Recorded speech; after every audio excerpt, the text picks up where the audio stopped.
On the seaport, inevitably the reality is that however fast we try to move, it will always be too slow for those people who are on the ground, who are waiting impatiently for help. And that's something which is very frustrating, particularly for them, but of course it's very frustrating for us too. If you could snap our fingers and make these things arrive, we would do that, but that's not possible.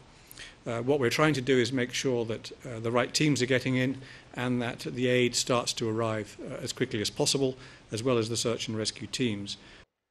Well, I can't give you an exact. The government was very severely affected by this. Their own internal communications, their own internal work offices have disappeared in most cases. They're struggling to recover from that. Obviously, we have been in touch with the President, with the Prime Minister. I think gradually we should see them getting back together. I know the Ministry of the Interior, for example, is attending a meeting this afternoon about humanitarian coordination, so they are beginning to appear. It is their responsibility to coordinate the humanitarian operation as the sovereign government, but obviously we'll do whatever we can to fill in the gaps while they're putting themselves back together.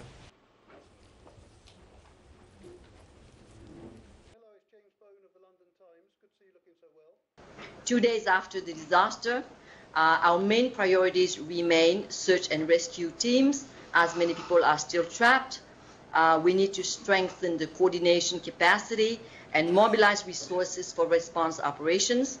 The distribution of food and water has started as of today to the most affected populations. We are looking at the immediate shelters as people are sleeping in the streets right now for fear of aftershocks, which have been coming until yesterday.